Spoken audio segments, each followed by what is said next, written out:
Olá, meu caro aluno, seja bem-vindo a mais uma aula aqui no G7 Jurídico, no nosso curso de revisão para a prova de delegado da Polícia Civil do Estado de Goiás, que acontecerá agora no dia 4 de dezembro. Meu nome é Natália Masson, eu sou professora de Direito Constitucional e na próxima hora vou te acompanhar na revisão dos pontos que considero centrais para você fazer uma boa preparação nessa reta final. A nossa banca examinadora é o Instituto AOCP, e tradicionalmente essa banca elabora questões que possuam uma certa aderência à carreira que está ali em disputa. Então, numa prova de direito constitucional, o que poderíamos esperar? Questões sobre segurança pública. Sem dúvida, o artigo 144 pode ser cobrado. Aliás, é factível imaginarmos que pelo menos uma questão da prova de direito constitucional vai envolver o artigo 144, ou os seus incisos, que mencionam quais são os órgãos integrantes da segurança pública, ou então os parágrafos, ou então, evidentemente, alguma decisão do Supremo Tribunal Federal que circunda o tema. Não dá para fazer prova de delegado, por exemplo, sem se lembrar que em 2017 o Supremo decidiu que os membros integrantes das carreiras da segurança pública não podem exercer o direito de greve, tampouco aqueles que atuem diretamente nessa área, como, por exemplo, os guardas municipais. Enfim, são pontos que você deve rever. Aqui no nosso material, o artigo 144 está sendo trabalhado. Não sei, em razão do tempo, se conseguiremos chegar para eu comentá-lo com você, mas enfim, já é um tópico que eu destaco aqui e está no nosso material, evidentemente.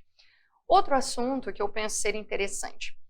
Ali no título 5 da Constituição, na parte da defesa das instituições democráticas, o próprio estado de defesa e o estado de sítio costumam ser objeto de questões construídas pela banca em carreiras dessa área, tá?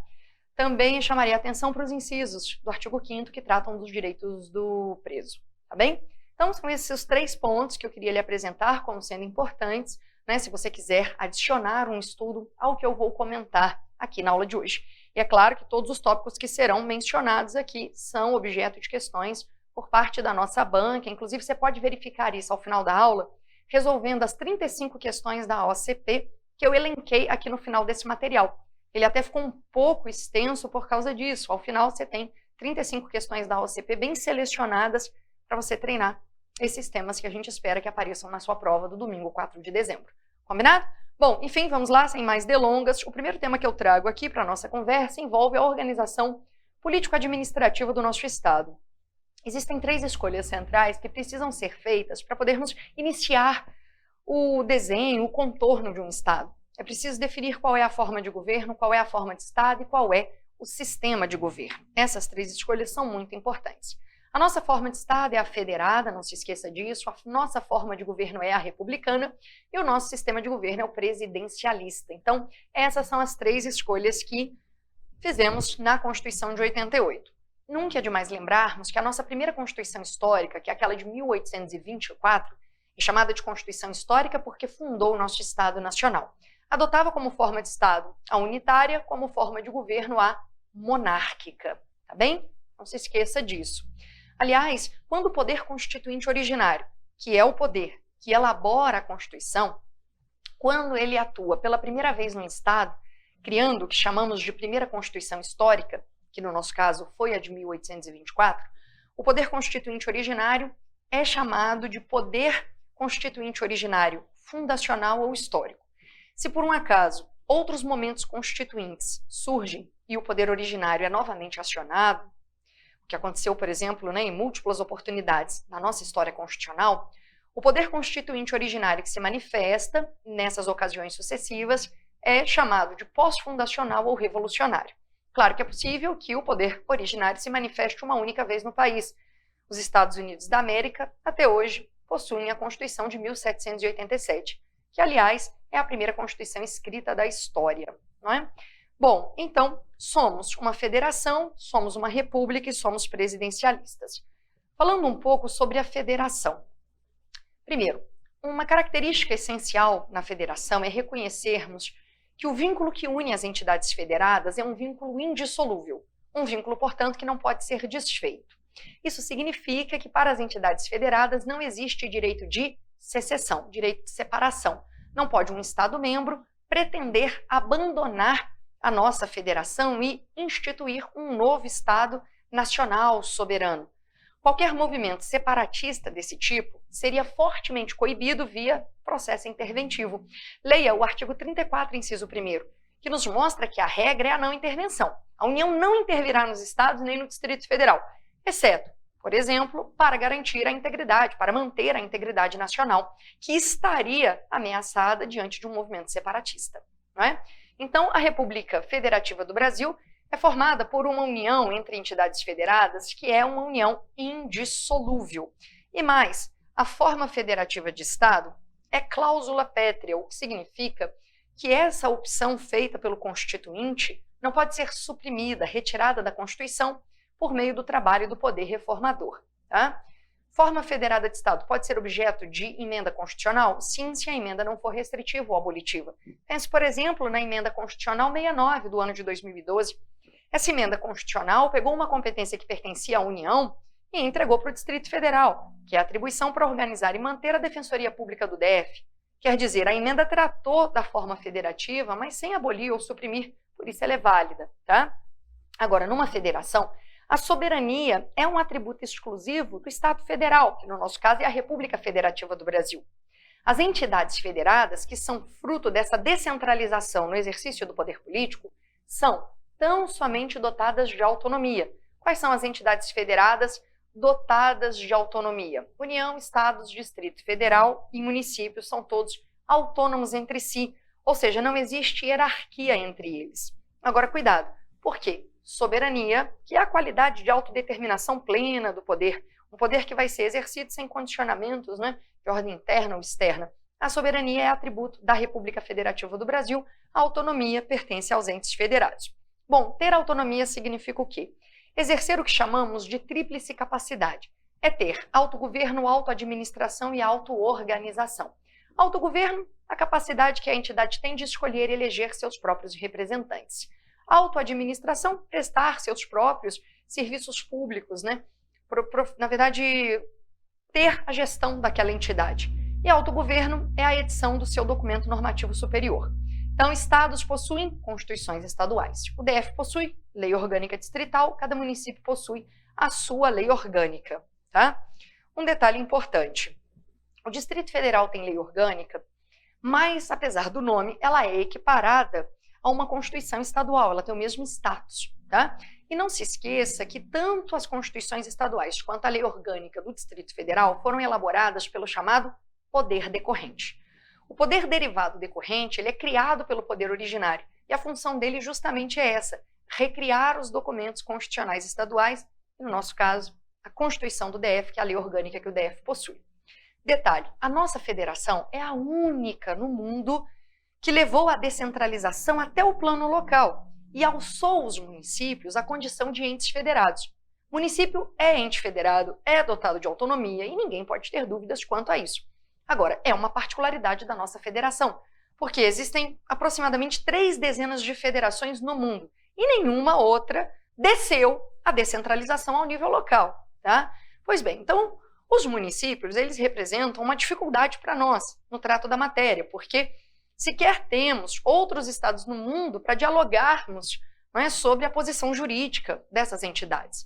Mas vamos lá, município tem lei orgânica, mas ela é considerada meramente uma lei local. Então, lei orgânica municipal não é obra do poder decorrente, tá?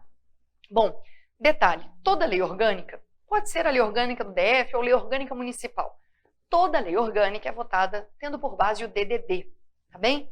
Mesmo a lei orgânica do DF, que é elaborada pelo poder decorrente, e também as leis orgânicas municipais são votadas no DDD. O que é DDD? Votação em 2 turnos, intervalo entre os turnos. É um intervalo mínimo de 10 dias e a maioria de aprovação é 2/3, por isso a gente fala DDD. Tá? Está no artigo 32, olha só, lei orgânica, votada em 2 turnos, intervalo mínimo 10 dias, aprovada por 2/3 da Câmara e a Câmara mesmo que promulga. Aproveitando um detalhe, ao Distrito Federal são atribuídas as competências legislativas reservadas aos estados e aos municípios. Por quê? Porque o DF não pode ser dividido em municípios. Já que é vedada a divisão do DF em municípios, o DF só se reparte em regiões administrativas, o Distrito Federal legisla como se fosse estado e também como se fosse município. Agora, a lei distrital pode ser objeto de ADI lá no Supremo?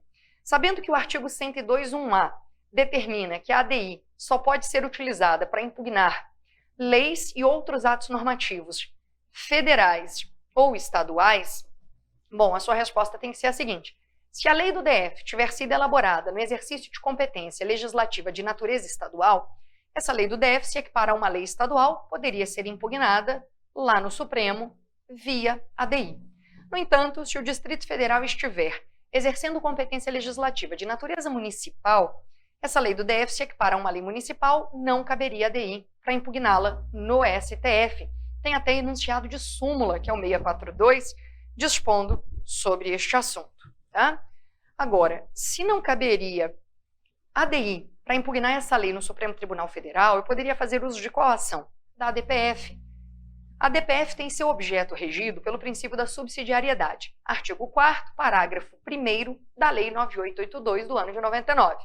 Então, a ADPF vai ser utilizada naquele caso em que não há nenhum outro meio eficaz de sanar a lesividade. Para a impugnação de uma lei municipal, portanto, eu teria que me valer de uma lei municipal ou distrital no exercício de competência municipal, ou então uma lei pré-constitucional, em que analisaríamos se ela foi ou não recepcionada, né? Nesse caso, teríamos que nos valer da ADPF, tá bem?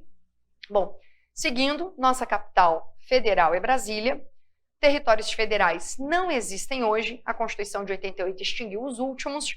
Se você olhar os artigos 13 e 14 do ADCT, Ato das Disposições Constitucionais Transitórias, você vai se lembrar que Fernando de Noronha era território federal. A Constituição de 88 determinou que ele deveria ser reincorporado ao estado de origem, que é Pernambuco. Roraima e Amapá eram territórios federais, mas foram convertidos pela Constituição em estado-membro. Então, desde a Constituição de 88, com sua promulgação, não temos mais territórios federais. No entanto, a Constituição gastou muitos dispositivos com essa entidade de um futuro absolutamente improvável e incerto e disse, olha, novos territórios federais podem vir a ser criados via edição de lei complementar. Mas se isso acontecer, né, a criação, a transformação em estado, se tudo der certo, ou a reintegração ao estado de origem, se tudo der errado, isso vai ser feito por lei complementar. Mas veja, os territórios federais não serão entidades federadas dotadas de autonomia. Os territórios federais integrarão a União. Tá? Então, se forem criados, eu duvido muito que isso ocorra, porque é algo absolutamente improvável, um território federal pode ser criado por lei complementar, mas vai pertencer à União. Lei complementar o transformaria em Estado, ou se tudo der errado e ele não puder virar um Estado-membro por alguma razão, ele seria reintegrado ao Estado de origem também por meio da edição de lei complementar. Tá? O artigo 33 trata dos territórios federais e inclusive nos lembra, né, que um território federal pode ser dividido em municípios, tá bem ao contrário do DF. Bom, seguindo, você ainda encontraria no artigo 18 os parágrafos 3º e 4º, que permitem que a arquitetura interna da federação seja modificada por meio da formação de novos estados e novos municípios. Tá? Então, novos estados podem se formar. Por quê? Porque pode haver incorporação, subdivisão, desmembramento, anexação, desmembramento, formação. Mas eu preciso da aprovação da população diretamente interessada via plebiscito e precisa ainda que o Congresso Nacional aprove por meio da edição de uma lei complementar. Aprovação da população diretamente interessada. O Supremo já disse que, em se tratando de um desmembramento, formação, por exemplo, eu vou desmembrar uma área do Estado para virar um outro Estado-membro, né? Não é só a população da área a ser desmembrada que se manifesta nesse plebiscito. Quem se manifesta nesse plebiscito? A população do Estado inteiro, porque os reflexos são muito intensos e atingem todo o Estado. Então, população diretamente interessada é a população do Estado todo. Tá? Detalhe, a Constituição pede a realização de plebiscito, o que significa que eu não posso alterar essa escolha e imaginar, né, que uma outra forma de consulta popular pudesse ser utilizada. Então tem que ser plebiscito. Não pode ser, por exemplo, referendo, ou sei lá, um abaixo-assinado ou uma pesquisa de opinião. Nada disso. Lembrando que no Brasil, só quem convoca plebiscito e autoriza a realização de referendo é o Congresso Nacional. É competência exclusiva, está lá no artigo 49, inciso 15. O plebiscito é sempre anterior à formação legislativa e o referendo é posterior. Aliás, sobre esse tema, tem 2 novos parágrafos no artigo 14, que foram incluídos pela Emenda Constitucional 111, de setembro de 2021. Esses parágrafos 12 e 13, que foram inseridos no artigo 14 da nossa Constituição, em setembro do ano de 2021, eles primam pela racionalidade. Eleições custam caro, muito dinheiro. E também uma consulta popular desse nível é bastante custosa. Logo, se tivermos uma questão local a ser discutida em plebiscito referendo, isso tem que acontecer na data das eleições municipais. Basicamente é essa a ideia, está lá no artigo 14 e eu recomendo que você leia esses dois dispositivos. Se quiser se atualizar com as emendas, também visite o artigo 17 e leia o parágrafo 6º. O parágrafo 6º só confirma o que já sabíamos desde 2015. São, então, antes, a emenda que mudou, que acrescentou o parágrafo 6º no 17, ela é de 2021, né? Ela simplesmente disse, olha só, quem é eleito por sistema proporcional tem que manter fidelidade partidária, porque se trocar de partido no curso do mandato, pode perder o mandato por infidelidade. Essa perda só não vai acontecer se, por um acaso, aquele que foi eleito pelo sistema proporcional trocar de partido no curso do mandato, havendo justa causa, que são as hipóteses lá da lei, né, dos partidos políticos. Artigo 22A da Lei 9.096 de 95. Ou então se houver anuência do partido. Tá bom? Quem que se elege pelo sistema proporcional? Membros do Legislativo, salvo o senador. Ou seja, deputado federal, estadual, distrital e vereador. Tá? Esse pessoal, deputados federais, estaduais, distritais e vereadores, não podem, no curso do mandato, trocar de partido, sem que haja justa causa ou anuência do próprio partido. Porque se fizerem isso, incorrem em infidelidade partidária e podem perder o mandato. Ah, mas quem se elege pelo sistema majoritário? Presidente, governadores, prefeitos e senadores. Quem se elege pelo sistema majoritário pode sim trocar de partido no curso do mandato, que isso não gera infidelidade e não ocasiona a perda do mandato. Tá? Maravilha. O artigo 17 tem mais parágrafos novos também. Tá? Uma tentativa de criar programas, né, de fomento da participação política feminina. Tá? Grava ali os 5% e o 30%, que são dois numerais ali importantes que podem ser cobrados em prova. Parágrafos 8º e 9º do artigo 17. Bom, os requisitos, então, já falamos. Coloquei aqui para você no material as possibilidades de divisão interna do nosso território. Incorporação, fusão, subdivisão, desmembramento, formação, desmembramento, anexação. A palavra incorporação sozinha é o seguinte: o Estado incorporador vai sobreviver, o Estado incorporado desaparece. Aconteceu isso na década de 70, quando o Estado do Rio de Janeiro incorporou o Estado da Guanabara. Não existe mais Estado da Guanabara. O Estado incorporador Rio de Janeiro continua existindo. Fusão, que a nossa Constituição, no artigo 18, parágrafo 3º, chama de incorporação entre si, e na verdade incorporação entre si significa fusão, é diferente de incorporação. Incorporação é uma coisa, incorporação entre si é outra. Incorporação, Estado do Rio de Janeiro incorporou o da Guanabara. Rio de Janeiro se manteve, Guanabara desapareceu. Incorporação entre si é a fusão. Eu teria dois estados, por exemplo, Minas Gerais e Bahia. Os dois vão se unir, os dois vão desaparecer. Vai surgir um estado novo. Qual? Axé Mineiro. Então, na fusão, dois estados originários se unem, dois ou mais, né? Perdem suas personalidades jurídicas originárias, eles desaparecem e surge um novo estado membro. Subdivisão. O estado originário, que é o estado A, vai ser subdividido e vai dar origem a dois ou mais novos estados. O estado A vai desaparecer, tá? Mas vão surgir dois ou mais novos estados. Desmembramento, formação, o estado A vai perder uma parcela do seu território. Essa parcela ou vira um estado novo ou vira um território federal. Era o que aconteceria no estado do Pará, lá em 2011, se aquele plebiscito tivesse tido um resultado positivo. Mas a população votou não. Uma área do Pará seria desmembrada para a formação de dois novos estados. Tem mais de 10 anos essa história, nem lembro quais estados. Acho que era Marajó, Carajás, Tapajós, nem lembro.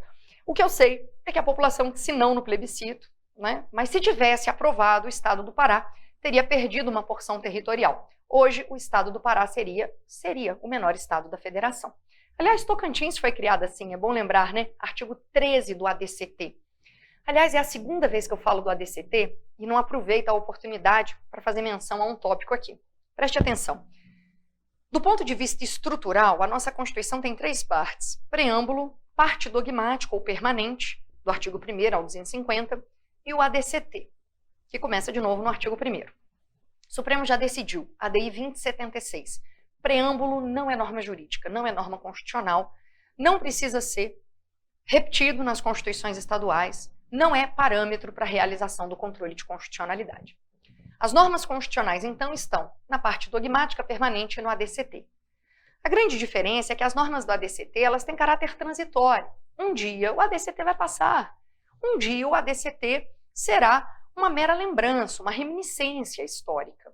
Então tem muita norma hoje no ADCT que já está com a eficácia exaurida, com a aplicabilidade esgotada, porque já se realizou. Os artigos que eu mencionei agora mesmo, o 13, o 14 e o 15, já estão com a eficácia exaurida.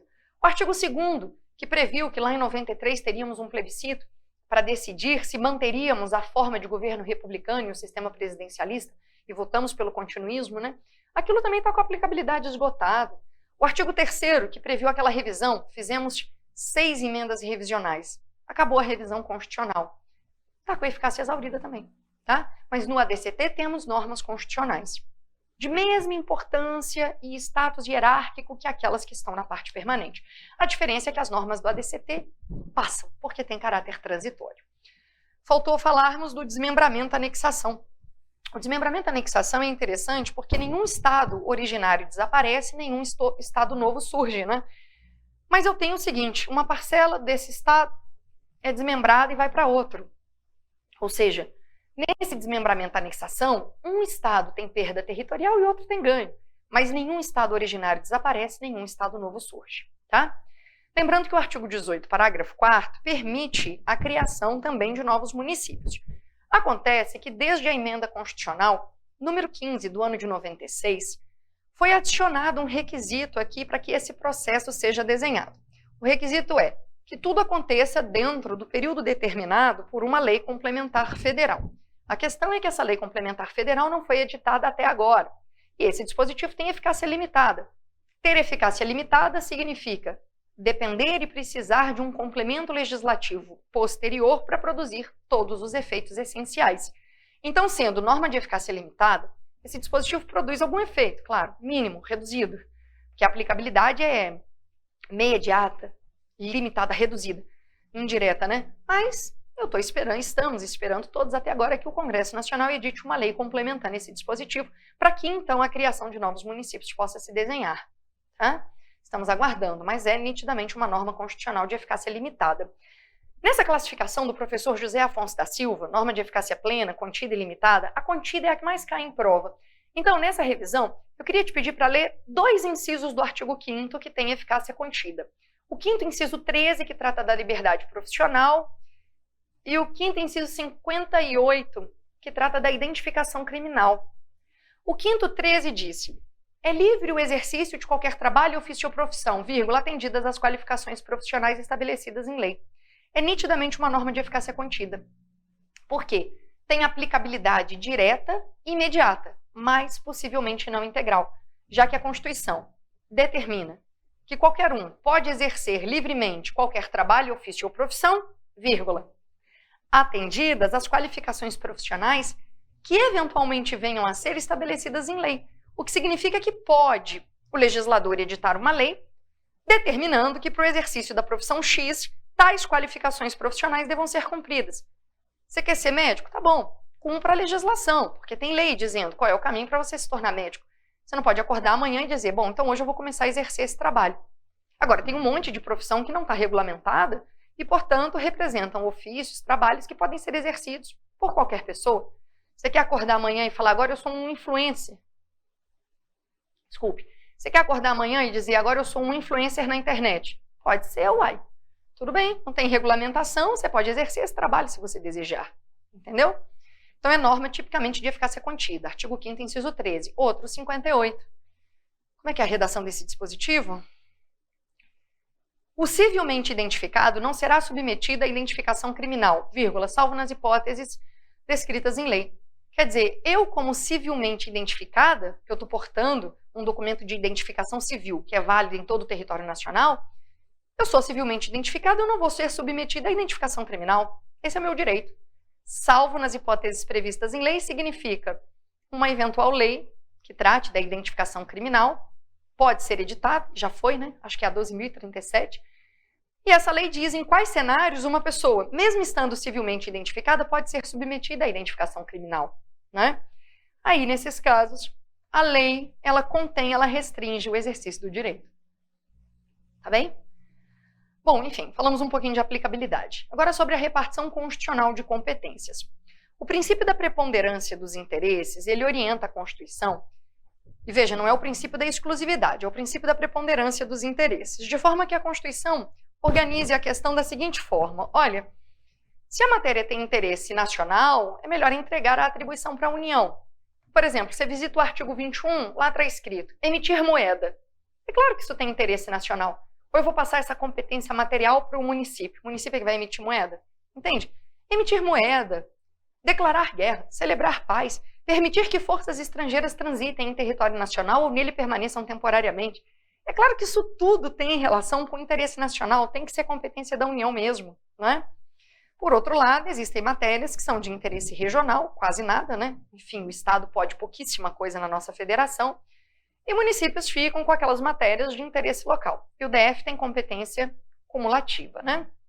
O que teria interesse local? Por exemplo, súmula vinculante 38. O município é competente para fixar o horário de funcionamento de estabelecimentos comerciais, porque o Supremo já disse que essa matéria nitidamente tem interesse local. Então, o município fixa o horário de funcionamento de estabelecimentos comerciais.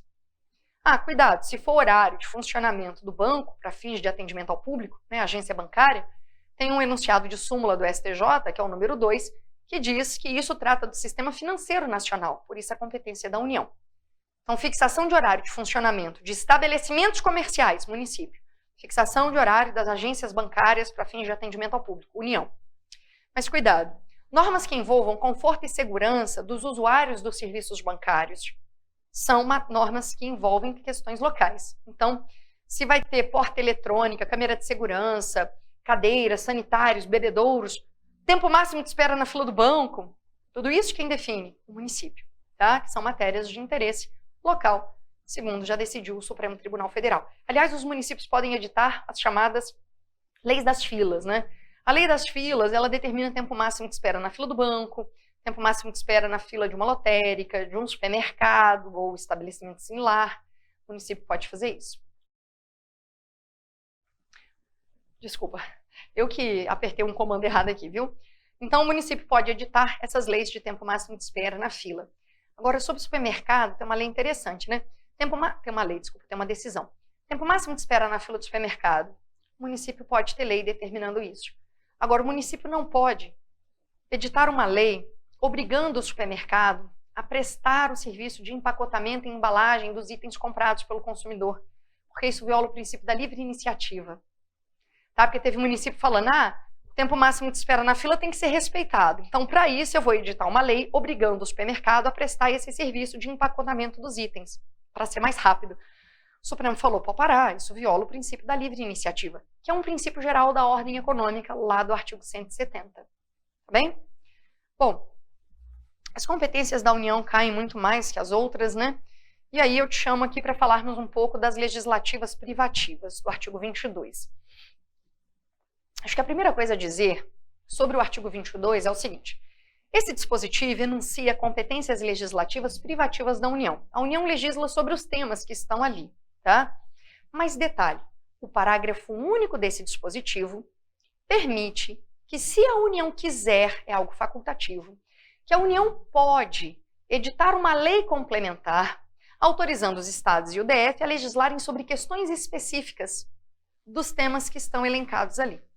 A Lei Complementar 103, por exemplo, é de julho do ano 2000. Permitiu que estados e DF legislassem sobre piso salarial. Ou seja, piso salarial é uma questão específica dentro do tema direito do trabalho.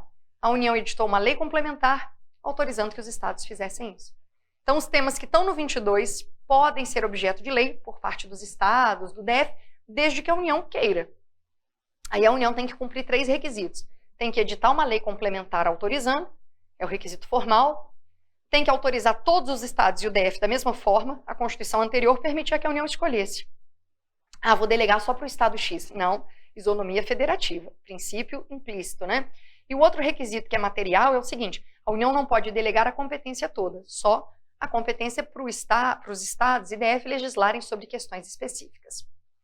O artigo 22 e o 21, eles ganharam no início do ano de 2022 incisos novos, tá? Para mostrar que a União é que administra e a União é que legisla sobre a proteção de dados, né? Inclusive dados digitais. Isso tudo aconteceu porque a Emenda Constitucional 115 acrescentou o inciso 79 lá no artigo 5º, sobre proteção de dados. né? É algo importante. Nós já tínhamos o Marco Civil da Internet, depois tivemos a Lei Geral de Proteção de Dados, Marco Civil é 2014, essa lei é 2018, e aí em 2022 isso foi constitucionalizado. Tá? Então o artigo 5º ganhou esse inciso novo. Isso te mostra claramente que mesmo direitos e garantias individuais sendo cláusula pétrea, uma emenda pode tratar desse tema, porque ela não suprimiu ou restringiu nada. Ela ampliou aquele leque, aquele catálogo de direitos. Isso é possível, é.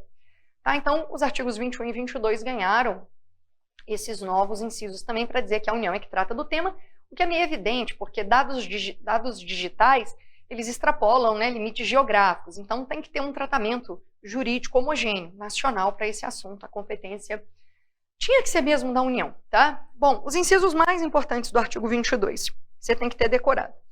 Os ramos do direito, né, junto com desapropriação, formam essa frase capacete de PM.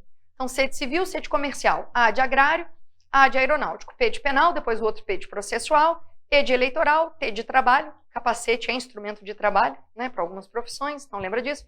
E de eleitoral, E de espacial. O D aqui eu pus desapropriação. E agora outros incisos importantes.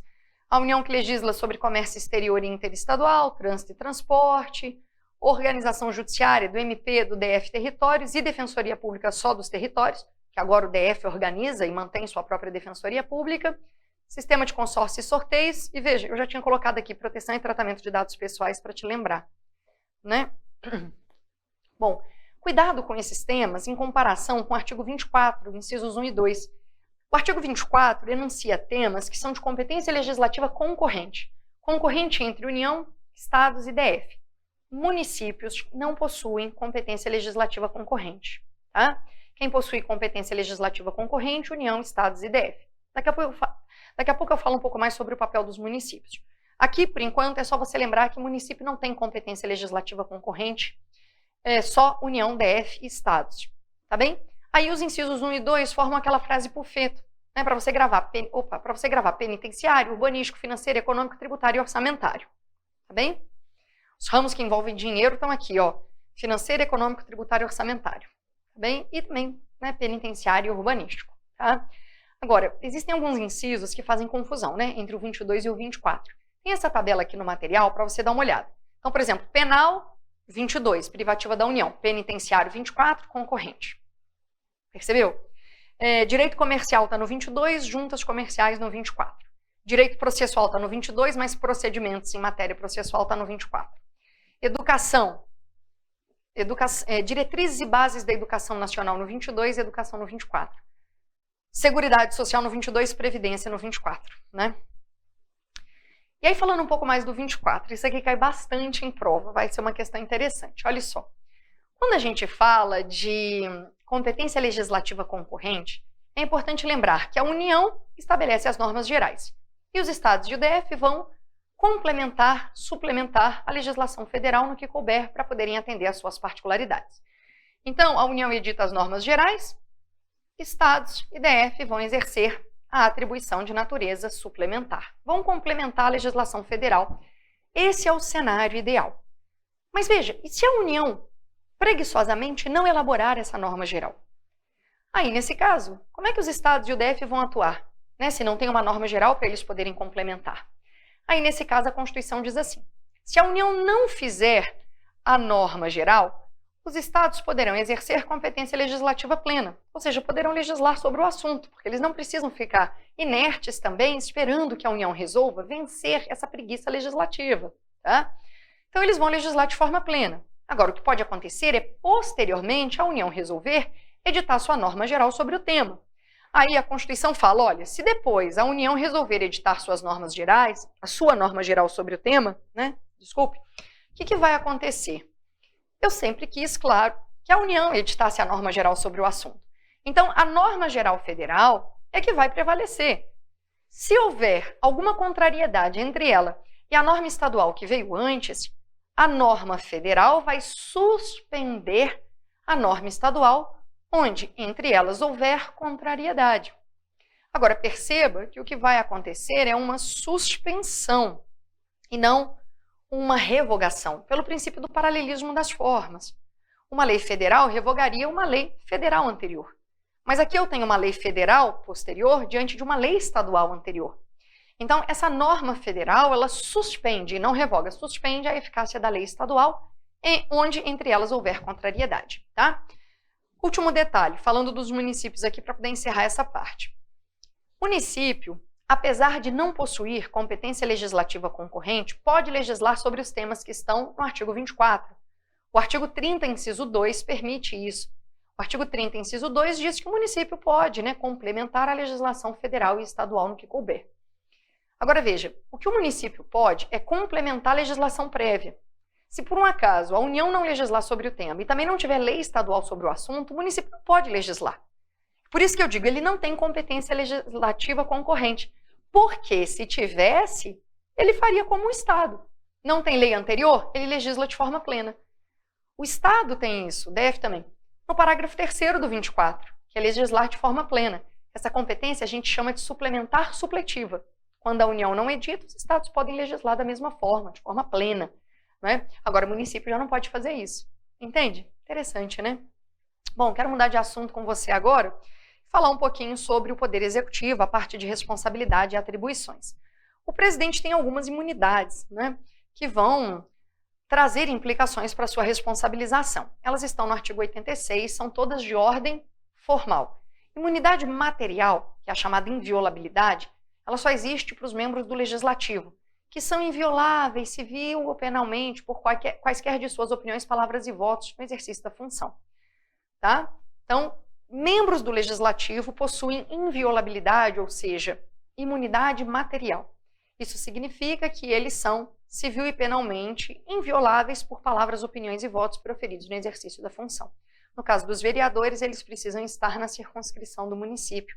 O artigo 29, inciso 8º, traz mais esse requisito para que haja incidência da imunidade material para os vereadores. Bom, mas membros do Legislativo possuem imunidade material e inviolabilidade. Também possuem imunidades formais, os congressistas e os deputados estaduais distritais. Vereador não tem imunidade formal. Mas o presidente só tem imunidade formal, relativa à prisão, relativa ao processo e a chamada cláusula de irresponsabilidade penal relativa. Relativa à prisão é a seguinte: o presidente não pode ser preso senão por sentença condenatória, nas infrações penais comuns. Então, para o presidente, só existe essa modalidade de prisão. Tá? Isso aqui só vale para ele, não é extensível para governadores e prefeitos. Só vale para o presidente, cuidado. Tá? Se a Constituição do Estado prevê essa imunidade para o governador nesse trecho, o dispositivo da Constituição do Estado é inconstitucional. Tá? Então, o presidente só pode ser preso com sentença condenatória nas infrações comuns. Isso significa que ele não pode ser preso se tiver praticado um crime de responsabilidade, que é uma infração político-administrativa, não pode ser preso em flagrante, não pode ser preso preventivamente ou temporariamente. Tá bem? Joia, é a primeira prerrogativa dele. A segunda, a cláusula de irresponsabilidade penal temporária ou relativa. O presidente, enquanto é presidente, na vigência do seu mandato, ele não pode ser responsabilizado por atos que sejam estranhos ao exercício da função presidencial. Então, se o presidente pratica um ato considerado criminoso, eu tenho que olhar se esse crime foi praticado na função ou em razão dela, ou se é estranha à função. Sendo estranho, a responsabilização só é possível após o término do mandato. Agora, se esse crime foi praticado na função ou em razão dela, a responsabilização é possível durante a vigência do mandato. Tá? Então, por exemplo, imagine que um sujeito seja eleito e ele responde a algum processo, que ainda não o impediu de concorrer, nada disso. Bom, quando ele é eleito presidente, aqueles processos ficam paralisados, porque são atos estranhos à função presidencial. Aquilo só pode voltar a ser discutido depois que o mandato dele se encerrar. Claro que a prescrição durante esse período fica suspensa. Não é?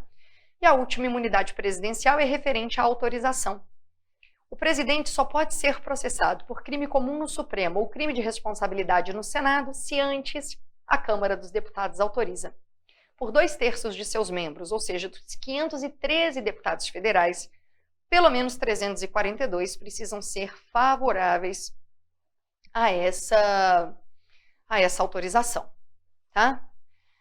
Dos 513, pelo menos 342, que é 2/3. Tá bem? Beleza. Esse juízo que a Câmara faz é um juízo político, não é jurídico. Tá bem? E outra coisa, ele é um juízo provisório. E ele não vincula nem o Supremo nem o Senado, que ainda farão novas análises para poderem decidir se vão ou não processar criminalmente o presidente. Tá bem? Então é uma autorização provisória, né, para o processamento. Tanto é provisória que não acarreta a suspensão do presidente de suas funções. A suspensão só ocorre se por um acaso o processo contra ele é instaurado por crime comum lá no Supremo, né, porque o Supremo resolve receber a peça acusatória e instaurar a ação penal, ou então por crime de responsabilidade no Senado, se a maioria dos senadores, a maioria simples, resolve admitir a acusação. Tá? Então o presidente ele só fica suspenso de suas funções em se tratando de crime comum, se o Supremo inicia a ação penal. Em se tratando de crime de responsabilidade, se o Senado, né, porque o Senado também escolhe, se o Senado resolve instaurar o processo. Tá joia? Agora, existe um prazo máximo para essa suspensão e esse prazo é de 180 dias. Findo este prazo, se o processo não tiver sido concluído, ele segue, mas o presidente retoma as funções. Tá? Bom, ainda sobre a responsabilização do presidente. Quando a gente fala em crime de responsabilidade, não é crime de verdade, é uma mera infração político-administrativa, tanto que está listada aqui no artigo 85, né? E é melhor desenhada na Lei 1079 de 50. Mas é isso aqui, atentar contra a Constituição é crime de responsabilidade.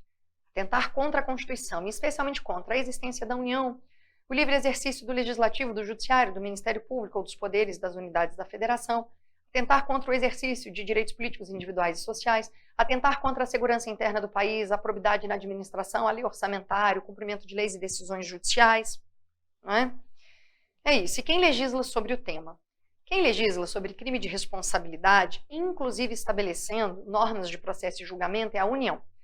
É o enunciado 46 da nossa súmula vinculante. Tá? A competência da União, não podem os Estados legislar sobre o assunto, porque estarão usurpando competência da União. Bom, crime comum é o crime descrito no Código Penal, na legislação penal extravagante. Se for condenado, a pena que vai ser imposta pelo Supremo é aquela descrita em abstrato lá no tipo penal. Né? O Supremo vai, pela dosimetria da pena, encontrar a pena em concreto. Né? Agora, se for crime de responsabilidade, né, no crime comum a Câmara tem que ter autorizado, claro, e o Supremo tem que ter recebido a peça acusatória, não pode ser um crime estranho à função, essas coisas. No crime de responsabilidade, se a Câmara autorizou o processamento e o Senado, por maioria simples, também admitiu a acusação, o processo começa. Ao final, o presidente pode ser condenado por 2/3 dos senadores. Quem preside, né, o processo de impeachment é o presidente do STF. Leia isso depois no artigo 52, parágrafo único. Bom, quais são as penas que podem ser impostas? Como é uma infração de natureza político-administrativa, a pena também tem essa natureza. Então, as penas são perda do cargo e inabilitação por 8 anos para exercer função pública. O grande detalhe é você compreender que essas penas não guardam entre si a relação de principal e acessória. Né? Elas não guardam entre si essa relação. Ambas são independentes e autônomas, principais e autônomas. Tá? Por fim, por isso que a gente viu, por exemplo, no caso Collor. Collor renunciou na abertura da sessão de julgamento dele lá no Senado. Isso não paralisou a sessão, como o advogado do Collor queria.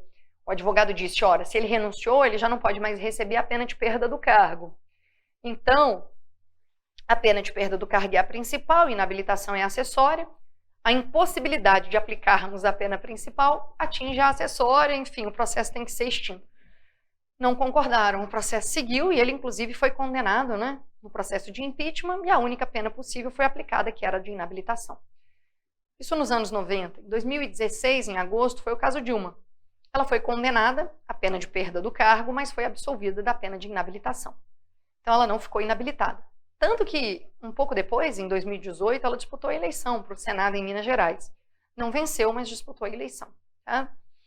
Bom, depois que o Senado decide, o mérito da decisão não pode ser discutido no Supremo. Por quê? Porque não há previsão nesse sentido. Né? Agora, falando um pouco das atribuições do presidente, que estão elencadas num rol que é meramente exemplificativo no artigo 84. Eu digo meramente exemplificativo porque o presidente tem outras atribuições que não estão mencionadas aqui. Exemplo, editar lei delegada, que está no artigo 68. Tá? Então, aqui estão as atribuições do presidente. Tem alguns incisos muito importantes. O que eu vou chamar a atenção aqui é exatamente o inciso 28, que foi acrescentado, né, fruto, inclusive, do combate à pandemia, que é propor ao Congresso a decretação de estado de calamidade pública de âmbito nacional, Então, o presidente faz essa proposta ao Congresso, né, emenda 109. E outra coisa, a lembrança de que algumas das atribuições que estão listadas aqui são passíveis de delegação. Então, entenda, o artigo 84 enuncia competências do presidente. Na grande maioria, são atribuições que serão prestadas por ele. Ele é que deve cumprir as tarefas que estão elencadas aqui. No entanto, existem atribuições que são passíveis de delegação, porque o parágrafo único do artigo 84 autoriza. Essas atribuições, elas podem ser delegadas aos ministros de Estado, ao PGR e ao AGU. O AGU é o advogado-geral da União, chefia a Advocacia Geral da União, né? É nomeado pelo presidente, mas veja, o Senado Federal não participa dessa nomeação. Depois você lê o 131, parágrafo 1º. O PGR é o chefe do Ministério Público da União. Claro, é nomeado pelo presidente, mas, diferentemente do que ocorre com a AGU, né, o AGU sequer precisa ser integrante da carreira, o PGR precisa ser. O PGR é nomeado pelo presidente e o Senado tem que ter aprovado previamente essa escolha presidencial. Você pode ver isso no 128, parágrafo 1º. Lembrando que o Ministério Público brasileiro se divide em Ministérios Públicos Estaduais.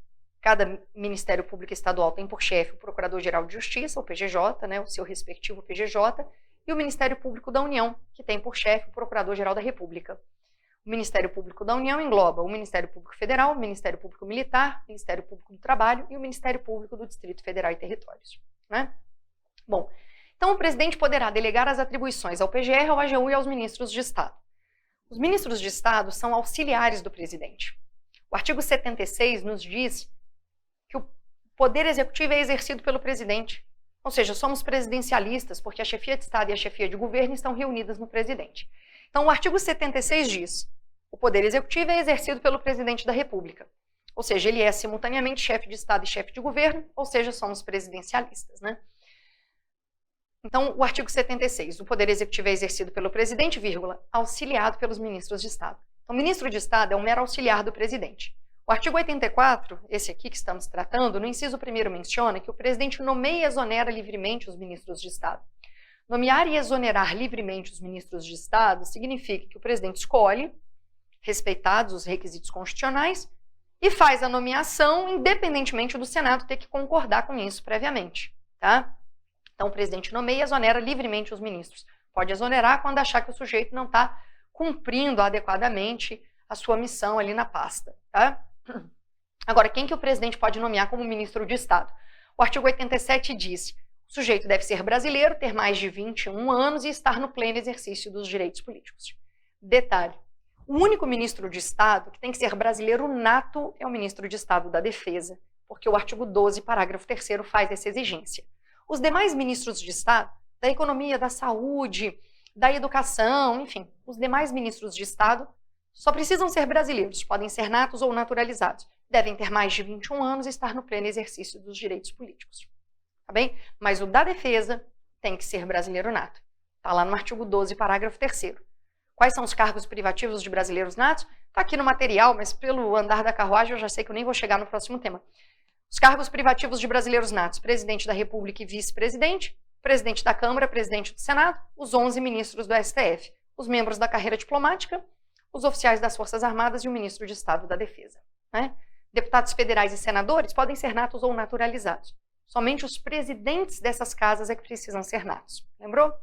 Maravilha. Então, o presidente pode delegar algumas das atribuições aqui do artigo 84 justamente para essas figuras: ministros de Estado, PGR ou então o AGU.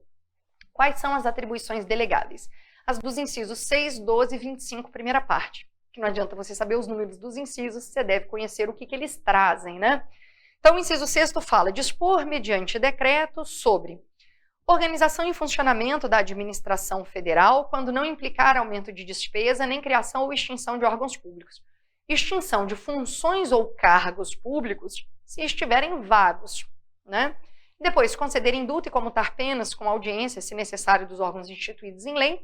E depois, a primeira parte do inciso 25 é a parte do prover, não a do extinguir. Extinguir seria a segunda parte, não é delegável. A primeira parte que é delegável é a parte do prover cargos públicos federais na forma da lei. Segundo o Supremo, prover abrange também a competência do desprover. Então, se o presidente delega ao PGR a possibilidade de prover determinado cargo público, o PGR pode exonerar depois a pessoa também. Prover ou desprover, tanto faz, né? O prover abrange o desprover, tá? Agora, o detalhe sobre a extinção de cargos públicos. Você está vendo que tem 2 incisos que tratam desse tema, né? De uma maneira diferente. Por quê? Porque tudo depende do cargo estar preenchido ou estar vago. Aqui é o pulo do gato para você não errar essa questão. Tem um cargo público federal para ser extinto? O que você olha? Se ele está preenchido ou se ele está vago. Estando preenchido, a extinção desse cargo só pode ser feita pelo presidente, ele não pode delegar, mediante edição de lei. Se esse cargo público que vai ser extinto está vago, a extinção pode ser feita pelo presidente via decreto, ou o presidente pode delegar para o PGR, AGU ou ministro de Estado, que também via decreto vão determinar a extinção desse cargo. Tá? Eu fiz um esquema que está lá no meu manual sobre esse assunto e resolvi trazer porque achei interessante para você poder estudar. Tá bem? Então tudo depende do cargo que está preenchido ou vago, porque tem 2 incisos tratando do tema. E muda tudo, né? Porque, veja, o extinguir cargos públicos federais na forma da lei é indelegável. Tem que ser por lei, porque o cargo está ocupado, né? E só o presidente pode fazer. Agora, de outro lado, se é extinção de cargo público vago, pode ser via decreto, e como está no inciso 6º, ainda é passível de delegação. Porque no inciso 25, é só essa primeira parte aqui, de prover os cargos e desprover, é que é passível de delegação, né? Bom, já estamos aí com tanto mais de 50 minutos de aula, e acho que nem vale eu começar um próximo tema, mas gostaria que você seguisse, né, lendo os nossos slides e fazendo a revisão. Todos os pontos que eu trouxe aqui são importantes. Nosso próximo tema seria esse aqui, nacionalidade. Eu trouxe bastante coisa também, sabe de quê? De direitos políticos. Temas que eu vi muito em questões da OCP, né? Então, entendi como até poder constituinte, sabia? Você vai encontrar questões ali no final de poder constituinte, de reforma, de estado de sítio, de estado de defesa. Tem bastante coisa aqui de segurança pública, de controle. Acho que você pode dar uma lida no material, resolver as questões e, evidentemente, com isso, terminar a sua preparação, né? Nós estamos aqui na semana da prova e, enfim, eu espero que você tenha um excelente desempenho no domingo, dia 4, né?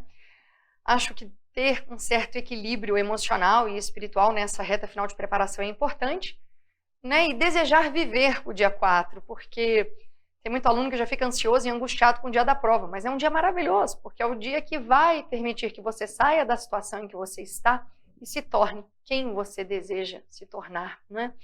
Então, que você faça uma excelente prova no dia 4, que você tenha muita tranquilidade na hora de marcar as questões.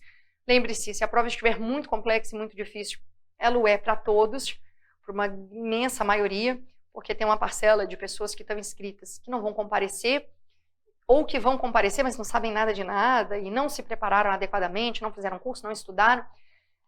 Enfim, estão ali fazendo número, né? São só representantes ali de mais inscrições, que às vezes assustam, em razão do imenso contingente de pessoas que presta a prova. Mas quem está realmente disputando vaga é quem se dedicou, quem se esforçou. Eu tenho certeza que se você está aqui, até nessa reta final conosco, você dê certo, se dedicou, estudou bastante e é merecedor de conquistar esse cargo. Então, por isso, saiba que nós todos aqui do G7 estaremos torcendo por você, tá bem? Então, boa análise aí do material, que ele lhe seja útil nessa reta final de preparação, que ele é um belo resumo e ainda traz questões para você treinar nesse finalzinho aqui que falta para você fazer a prova, tá? Bons estudos e uma excelente prova no domingo, dia 4. Dia 3 eu vou estar em Goiânia, tá bem? Para dia D, etc., né? Para eventos assim relativos a isso. Então, dia 3 estou por lá. Também, dia 3 de dezembro, eu vou passar o sábado em Goiânia. Tomara que a gente se encontre, que a gente se veja num aeroporto da vida ou por ali, num evento, né? Quem sabe? Tá bom? Muito obrigada. Bons estudos para você e volto a dizer, uma excelente prova no dia 4. Que você seja muito feliz nesse domingo. Valeu!